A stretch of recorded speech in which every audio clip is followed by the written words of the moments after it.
back to the Bitcoin Layer. I'm Nick Bhatia, and today we welcome back Max Gagliardi. Max is the founder of Ancova Energy, and we use his expertise from the energy perspective, but today we're going to focus on another project of his.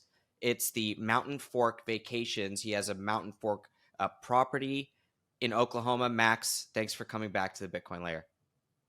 Yeah, Nick, thanks for having me on. Enjoy all the work that you guys do and excited to be back on the show. Today's video is sponsored by River. We are extremely proud to be sponsored by River. It is a Bitcoin-only exchange, somewhere you can go to get allocated. And we love River for a few reasons, but most importantly, River does not use a custodian that is an external party. It uses its own method of multi-signature cold storage so that you and your funds are not exposed to the world of counterparty risk. Now, River even encourages you to get your coins off of the exchange as soon as possible, and they also have Lightning Network capability so you can get those coins off like that. Make sure you check out river.com/TBL. Excellent. So today's episode is about short-term rentals, also known as the Airbnb world. So Max and his energy firm, he's able to give us a lot of insight into the domestic energy landscape, oil and gas. But today we're focused on his property and his involvement in short-term rentals. So give our audience an overview. What is your property in Oklahoma? What are the economics of it? And just give us maybe a few minute overview of what's going on there. Yeah, so quick background. I started dabbling in real estate in 2019. Started out like a lot of folks buying single family homes here and around where I live in Oklahoma City. They were profitable. They were great in a lot of ways. There were also a lot of work, and it's not as much fun being like a landlord. So grew that portfolio, just had like 4 homes there. And then in 2020, partnered up with some guys that I'd worked with in the oil and gas world, and they had some different real estate investors. A couple of them had some short-term rentals. One guy had some retirement community properties. Anyways, we aggregated assets and started selling off the existing properties to kind of bring capital in and refocus on one strategy. At that same time, we bought a cabin. People make fun of me for calling it cabins because they're typically these larger homes down in an area in southeast Oklahoma called Broken Bow. And then there's like Hochatown, which is kind of the touristy part of that area. It's right next to a national forest and a state park called Beavers Bend State Park. You've got Broken Bow Lake, and you've got a really incredible river called the Mountain Fork River. And really just this area is driven, like the market's driven from Dallas to North Texas. It's actually a closer drive to Dallas than it is Oklahoma City. It's about a 2.5, 3-hour drive. And so you've got this giant population center that's looking for kind of these staycations where you only can just get in the car and have a short drive and go visit somewhere. And I think there's something around 18% of the U.S. population is within a 5-hour drive of Broken Bow. So although it's like Oklahoma and it seems a little obscure, if you draw kind of a radius around it, there's just a ton of population growth. You've got one of the most diversified economies in the Dallas-Fort Worth area. And you've also got just a ton of influx of new people. I mean, I think it's adding 100-something thousand people a year to that area. And so bought the first cabin, and it did really well from a short-term rentals perspective. It just was all these visitors. And we had kind of the COVID effect too, where people wanted to get out of the house, but they couldn't get on a plane. And then after about 3 or 4 months, when we realized the numbers were real and they were doing better than we thought it would do, we ended up building one. It was kind of a builder that we'd found, and he had a lot. And so we built one, got it online around probably the end of 2020, early 21.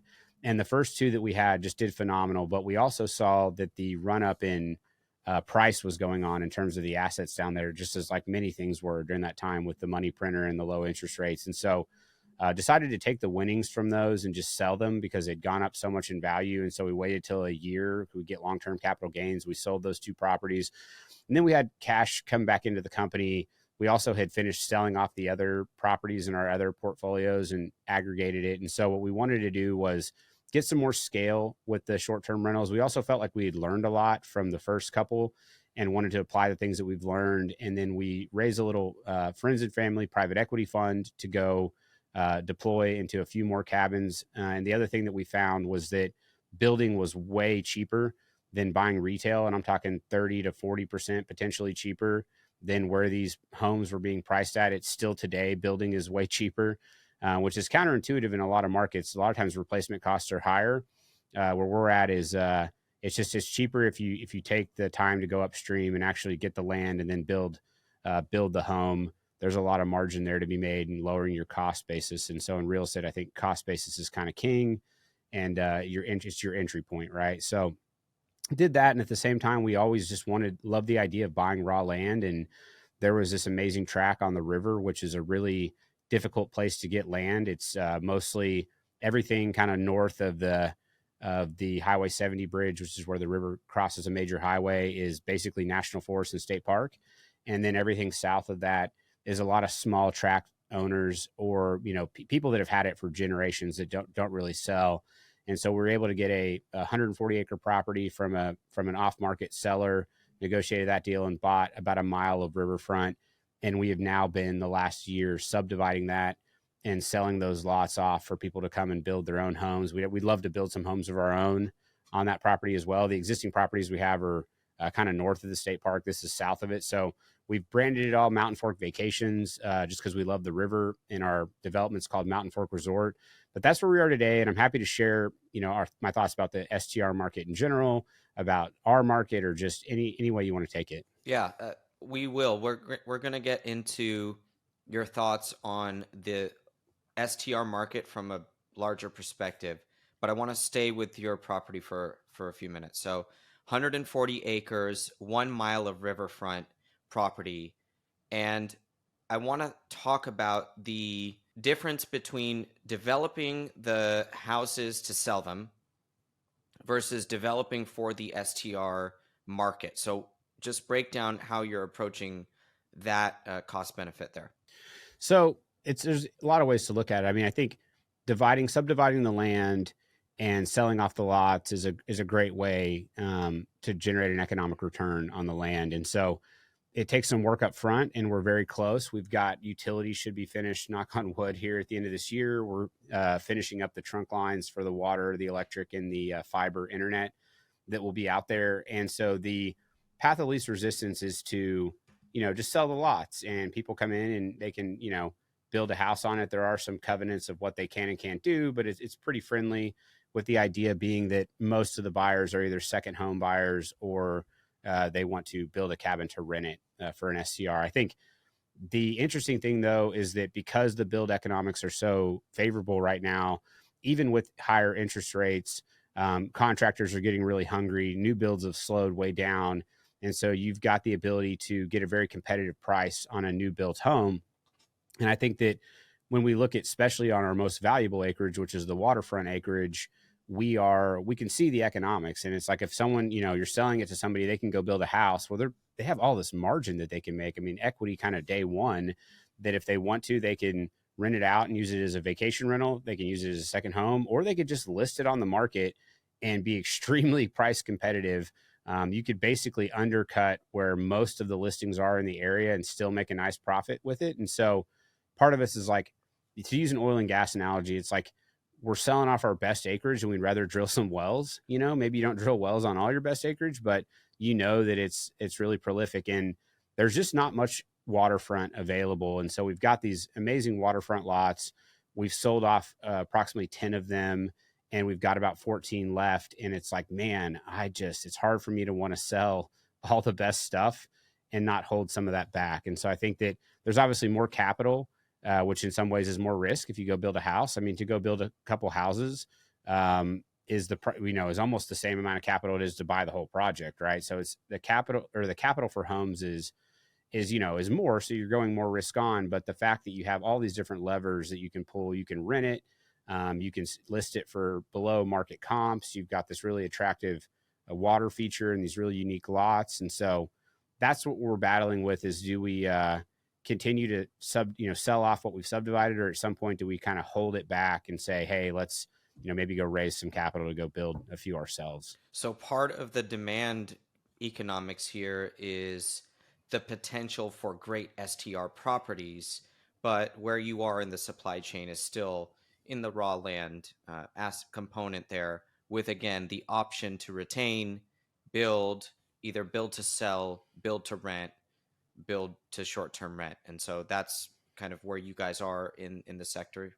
Yeah, yeah, and I think like the further you go upstream, think about it this way: like if you go and buy a retail property that's being listed by an agent, there's so many pieces of economic rent that have been taken out before then. You know, someone bought the raw land, they subdivided it, and they sold it for some multiple on what they had invested in that parcel of land. You then have a builder who is building, and he's making a margin on the cost of materials and labor to build that home. And then you've got like a listing agent or maybe even a buyer and a seller agent.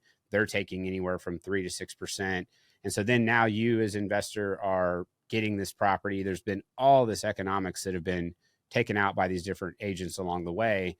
And so what we tried to do was get as far upstream as we can to basically make our cost basis much lower than what you could do if you were buying retail. And there's obviously more work involved with that and more planning, and you got to get in up front. But our feelings were just that raw land is valuable, it's scarce. It has, you know, especially where we're at on the water, there's just not much of it. They're not making any more of the river. And given the natural barriers to entry, like the state park and the national forest, which are just about a mile and a half north of us, you really can't get any closer because you'll never be able to build or buy that acreage. So our thought was secure this scarce asset and then have it. And then it gives us a lot of optionality of what we want to do to monetize that asset into the future. Okay, Max, so let's now bring it back to the STR market and even the real estate market in general here. So you have a unique perspective. You mentioned that with the slowdown in sales and building, that you are seeing more competitive prices from builders as they are looking to secure contracts in a weaker environment. So maybe you can start there. What are you seeing broadly in real estate? Describe the slowdown. How serious is it? Is it regional as we expect from the real estate market, or is there something federal you can speak to? And then maybe we can talk about STRs after. I think we've talked about it in the past that all real estate markets are kind of different. I mean, there's a big difference between office and multifamily. There's a big difference between residential homes and short-term rentals. And I think even within those asset classes, you then have the regional specific or the, you know, the local economics of what's going on. I know that, you know, the death, for example, of office is out there and people are very much afraid of that asset class, which I would be too.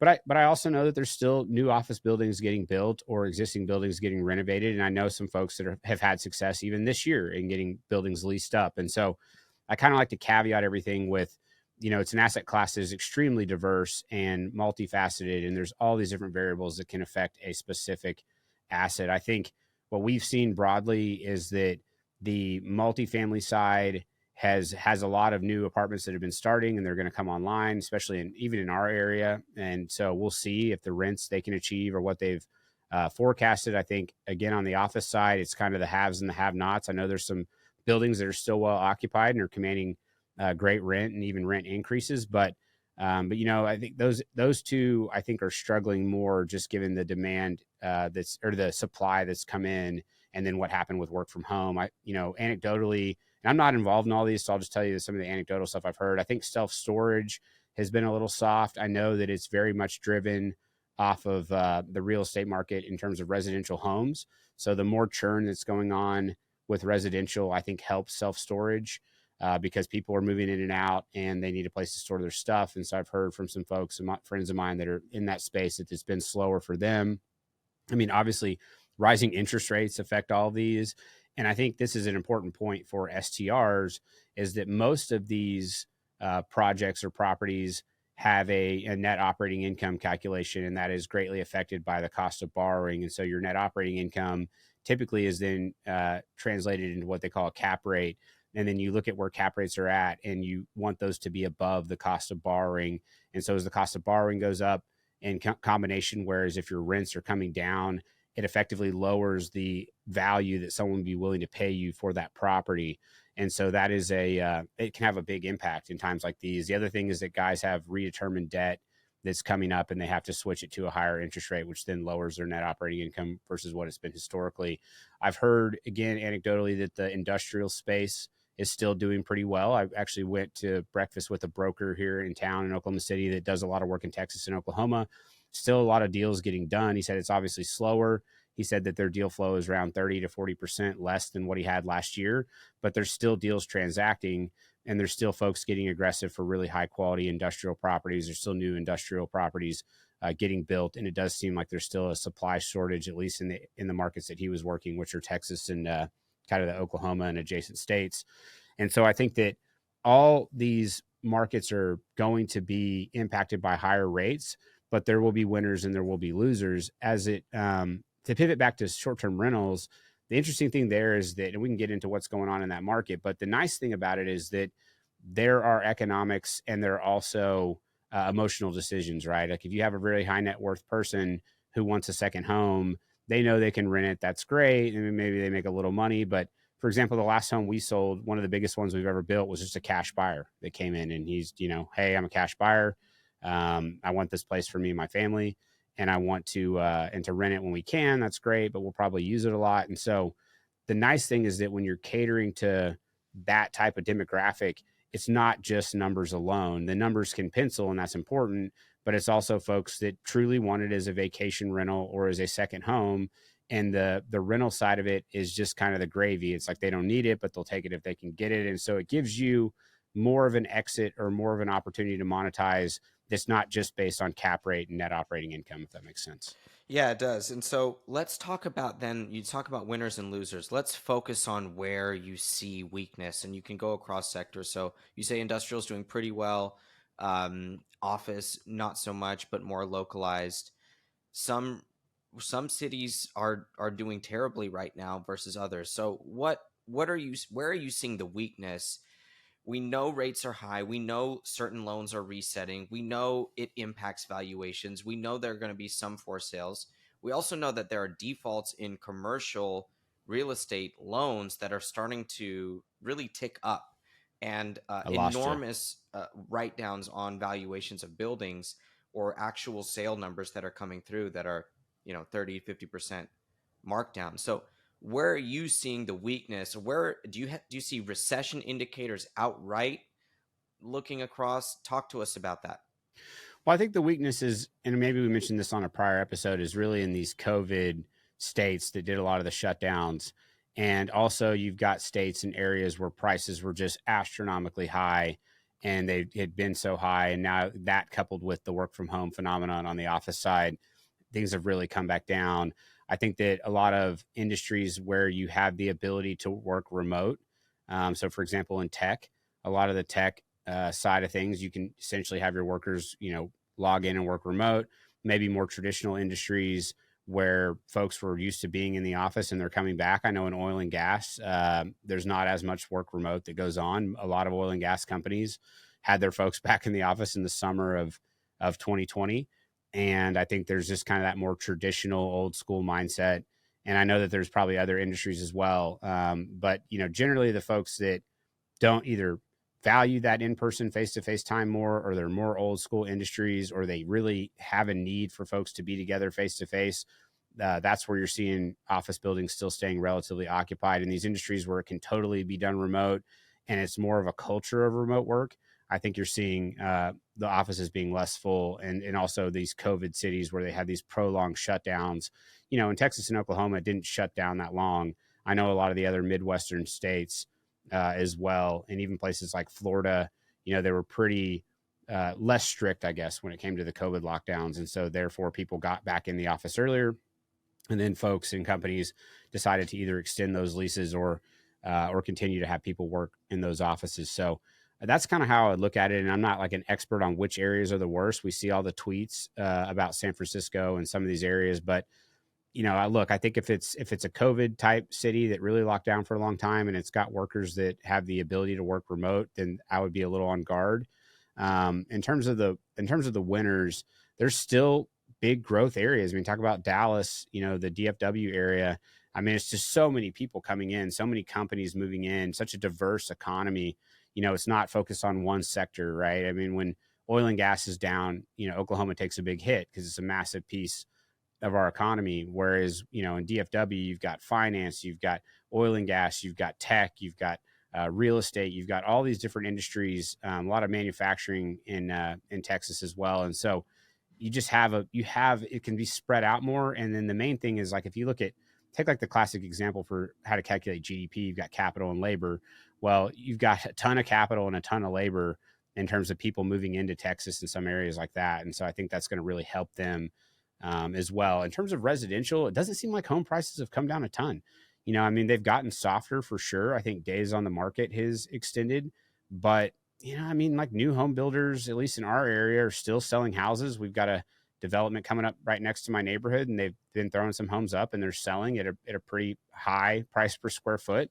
So people still need places to live, and especially in areas where there's population growth, I do think that those guys are clearly in a softer environment, but as long as they're smart on the way they manage their capital and their exposure, I still think there's going to be a demand for high quality residential homes. And what are you seeing in terms of rent? So we know that rent is a huge contributor to the overall inflation metrics. Rents impact the STR economics, they impact the entire real estate sector. So are you seeing rents level off, or are they still climbing? I think in places like Austin, where they got so hot, I think they're leveling off, or even some folks have said on Twitter, at least this is, I'm getting my information there, that they've come down some. I know some folks that are doing multifamily developments in Oklahoma, and the rents just hadn't exploded like they had in other areas. And so, they're still able to get kind of their pro forma rent that they wanted, or increase their rents. I still think from the single family home side, I'm hearing from some folks and friends of mine that own a bunch of single family homes. They're still increasing their rents. It's just right now it's so expensive to buy a house because of the increased borrowing costs, that it's forcing people into renting. Well, that gives renters, or that gives people that own multifamily or rental homes more pricing power. They can increase that rent, and it's still cost competitive with someone going out and taking out a mortgage at a 7 or 8% mortgage rate. And so I would look at like the historical growth of what those rents had done. And I keep referencing Oklahoma. I think it's similar to a lot of other Midwestern states, but even in 2008, like, our market didn't crash that hard. I mean, it crashed a little bit, but it came back, and we never got to that crazy euphoria of it going up so high that we didn't have as far to fall. And then we just kept kind of this measured pace and growth upwards. So we have to be looking at the more volatile states for better indications of how things are turning, or tech pockets like Austin for maybe more of a signal from that perspective. And Max, let's also talk about, from your perspective, going back to the Mountain Fork property, if you see rates going up and you see activity leveling off, and you're hearing anecdotally that demand is softer versus last year, and the economy is clearly having trouble digesting these higher rates, where are you from now your business CEO perspective? Where are you going more conservatively?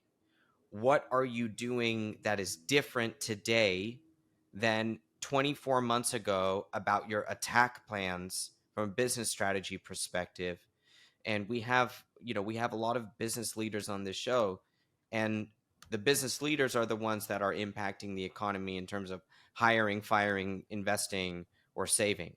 So where are Yeah. you on the balance of investing versus saving as we head into these higher rate environments? Well, I think that we've done a few things the last 24 months. One is we pulled back on plans to build as many homes as we had initially forecasted that we wanted to build. We probably pulled back 35% on what our initial goal was to do.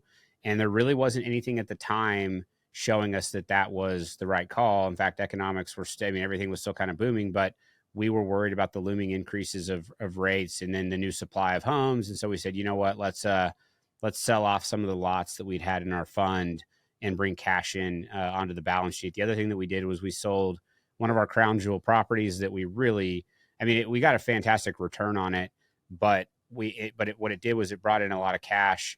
And at the same time, it was like, hey, look, this is a big win.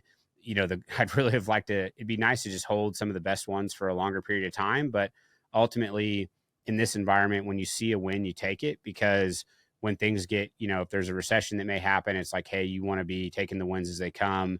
And the other thing we've done just as a business on the real estate side is just hoard cash. I mean, we could redeploy into other projects today, but just being more conservative, we're getting, around 5% yield on our cash. And so I would say we're very overweight on cash because it just allows you to have the flexibility to be in a position where you can actually earn money on that cash.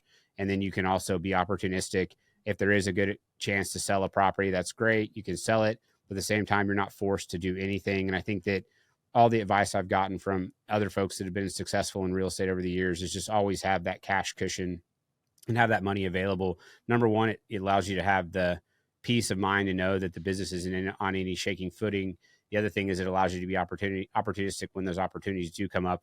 You can go and you can go build a new house or go buy a new property. And so those are the main things we've done in that business, is really just try to take the wins when they come, pull back on activity because we didn't want to do as much because we knew there could be a slowdown, and then also hoard cash rather than just immediately plowing it into the next project. Take the other side of it. If you are hoarding cash and you are right now in a more conservative zone, you're looking for opportunistic investments, put your forecasting hat on and tell us when you do plan on deploying some of that capital, how you see this playing out. How bad do you see pockets of real estate getting because of rates? You don't even have to talk about monetary policy in that when you see cuts coming back in, but just because, from our perspective, that monetary policy is lagging what's going on in the economy. So if the economy goes down, they'll cut rates,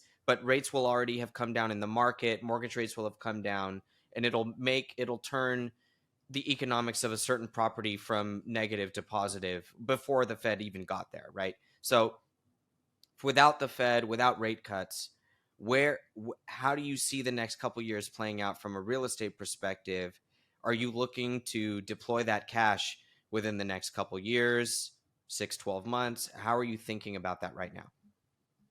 Couple thoughts. One is make sure that, I always like to look at cash on cash returns. If you didn't have to use any leverage, would this project still make sense just from an all cash perspective? Obviously, the return is going to be lower because the effective leverage can amplify those.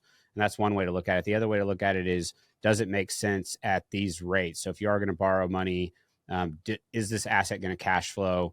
Is this project going to pencil if your borrowing costs are 7 or 8% or whatever they are right now? And so those are two things that I think are important to look at versus, people underwriting things, assuming a 3% borrowing cost. That obviously was a window of time. And now the cost of capital is much higher. So just looking at it from an all cash perspective, and as well as a leverage perspective under today's rates. In terms of when to deploy, I mean, really, if you can check those boxes and say that this project makes sense given where the borrowing costs are now, and this project would make sense if we didn't have to use leverage at all, now it's probably not a bad time to deploy in general, because real estate's long lead time. So similar to oil and gas and a lot of these mega projects, when prices drop, investment pulls back. And then when things do come back and the cycle does turn, now you've got this lag time before you can have something to market if you start then. And it's cliche, and the Bitcoiners talk about it, but it's like the bear markets are for building. It's true and false. I mean, bear markets are being conservative because you don't want to get out over your skis. But if you do have quality projects, building in a bear market is a great time, because if they pencil then they should be able to pencil whenever the cycle turns and things get better.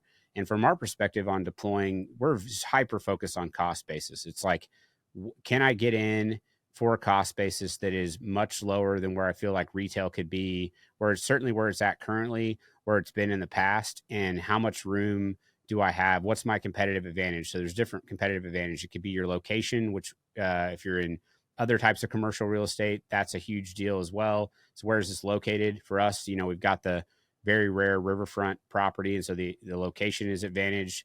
We've got the cost advantage, and then we've got the advantage of experience and having done it and having made mistakes in the past and understanding what a good short-term rental property looks like. And there's lots of nuances around short-term rentals. They're not all created equal. Some of them are going to do better than others. I'm happy to go into the things that we've learned about those, but that's how I think about deploying right now. Yeah, and maybe you can. What are some of the things that you've learned just in the couple years of developing properties that are really a big part of the marketing angle is look at the potential economics on the STR front. I think there's a lot there. Number one is your lot and picking the lot that you want to build on. I think in the past in our market, as well as many other short-term rental markets, it was undersupplied with rental homes. And so you could just have a generic lot. It could have been a lot in the pine trees. It could have been something, for example, if you're in a beach market, it didn't necessarily have to be right on the beach. If you're in a mountain market, it didn't have to be ski in, ski out. It didn't have to be the perfect lot. If you just had a property in that market when things were running up, you probably did okay. In today's market, I would be hyper focused on location and lot and what features does that lot have to build the house on, because you can build an amazing house, you can put in a pool or crazy amenities, but ultimately, like, the view is the view and the waterfront's the waterfront. And so if your house is over here and it's got these cool amenities, but the house across the street is on waterfront or in a development that has access to water, or if your house is located on a lot that has these incredible views, in a tiebreaker, that house with that lot feature is probably going to win, because number one, it's going to command more rentals because people want to have that feature. Number two, you're going to be able to command a higher average daily rate because people look at it and they're like, well, I could pay a little less over here, but it's just this random lot with nothing really to it. Or I could get this waterfront lot or these incredible views that are going to look great on Instagram, because that's what everybody wants.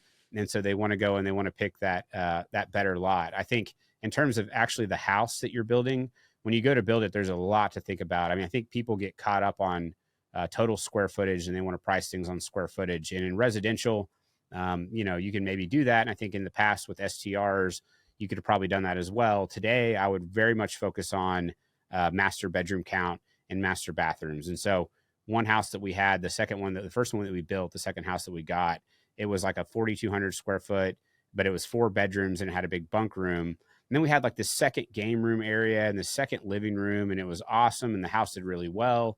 And we ended up selling it. But like in today's market, I wouldn't build that house. I would have squeezed in at least another 2 bedrooms. For a house that size, I would want it to be 6 bedrooms, each with their own ensuite master bathroom. And the reason why is because those are your paying guests, right? Like when people come, the people that are paying the money typically want their own bedroom and bathroom. Another thing that's a mistake is like having this giant master bedroom. And it's like, that doesn't really get you anything. Like people make this mistake a lot because they go there, the husband and wife, they want to buy this vacation rental and look at this master bedroom. They can envision themselves there. It's like double the size of a normal bedroom. It's got this incredible bathroom. It's just like kind of wasted space. Like that's going to rent for the same amount as a master bedroom that can fit a king size bed, a TV stand, and has a nice bathroom. Right. And so really looking at the functionality of your space, things like game rooms, they're great. People want them. What we're doing now on new builds is we're going to put the game room and make it the bunk room and the game room one space. And so that way it's like you've got this giant bunk room with all these bunks, but then you've got the game room there too in the hangout area, and try to cut down on some of the square footage and still be able to get the sleep count that we want and the master bedroom count that we'd like. And so just being efficient, it doesn't, just because you have a 1,200 square foot place, if it's got 1 bedroom, you probably could add 2 or 3 bedrooms in that same house, and you just had to alter the floor plan a little bit. And so it's being very focused on those types of things. And then amenities is the last thing. We're not building anything without a swimming pool. And that's been huge for us on rentals. And we're actually doing heated pools as well. So can kind of get that year round, or at least, it extends the season probably from March to October versus, maybe the winter months, people still wouldn't get in a heated pool. And then even on new cabins, we're looking at maybe doing indoor pools, maybe like an indoor outdoor. It's kind of got the garage doors that can open up to the outside, but in the winter it can be shut and you can have a year-round pool. You're going to be able to command an average daily rate in those winter months and those off-season months that is significantly higher than without that amenity. The other thing that we like is bigger homes. I think the smaller houses, they get much more stress on their average daily rates. You look at a smaller house and let's say your average rental rate is $250 a night. Well, in the off season, there's only so much you can lower it, right? You get to 150, $100 a night. At some point, you're like, is this worth it? The wear and tear and the operating costs of like lowering that nightly rate. And so, whereas these big homes, we may be able to rent it for $2,500 a night in the peak season over 4th of July. And then it's 7 bedrooms and it's incredible. It has all this stuff. But then in the winter, we could probably mark it down to $1,000 a night or $800 a night if it's really slow. We're still profitable at that rate. Like we have the ability on compression of rates to have such more dynamic range with our pricing because people look at that and they're like, oh my gosh, 7 bedrooms for 800, $900 a night. Like they may go rent a week in January during the off season. So, I think having the bigger properties, I think the economics are better. It gives you more dynamic pricing that you can do.